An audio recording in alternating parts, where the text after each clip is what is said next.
So I always tell people who are, who think they want to be entrepreneurs, you need a combination of stubborn relentlessness and flexibility. And you have to know when to be which. And basically you need to be stubborn on your vision because otherwise it'll be too easy to give up. But you need to be very flexible on the details, because as you go along pursuing your vision, you'll find that some of your preconceptions were wrong. And you're going to need to be able to change those things. So I think taking an idea successfully all the way to the market and turning it into a real product that people care about and that really improves people's lives is a lot of hard work. If I were a young college student today, I would be very interested in biotechnology. I think biotechnology is just a fascinating arena that probably in the next 10 or 20 years, there's going to be a golden age of biotech. One of the golden ages that's happening right now before our eyes is also artificial intelligence and machine learning. So that's another arena that I would be very interested in. It's very important for entrepreneurs to be realistic. And so if you believe on that first day while you're writing the business plan that there's a 70% chance that the whole thing will fail, and then that kind of relieves the pressure of self-doubt. I mean, it's sort of like, I don't have any doubt about whether we're going to fail. That's the likely outcome.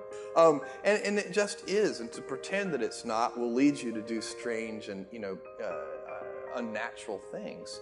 So and what you do with those early investment dollars, so if you have $300,000 and then you have $1 million, what you do with those early precious capital resources is you go about systematically trying to eliminate risk.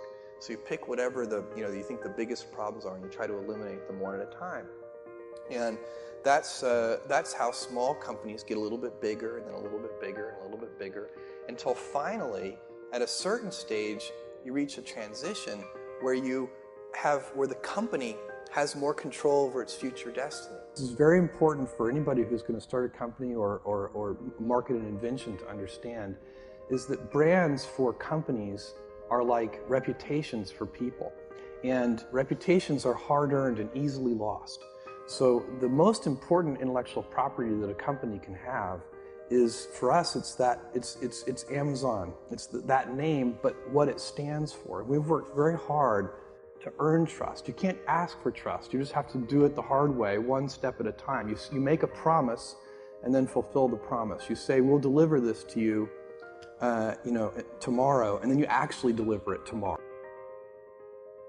And if you do that over and over again, then ultimately you can instill your company's name with a reputation. And that's, I think, sometimes people talk about brands in this very amorphous way, but for me, I like to think of it as a person, and what is the reputation that that person has, and how have they earned that reputation? Everything I've ever done has started small. Amazon started with a couple of people, and Blue Origin started with 5 people, and the budget at Blue Origin was very, very small. Now the budget at Blue Origin approaches $1 billion a year, and next year it'll be more than $1 billion.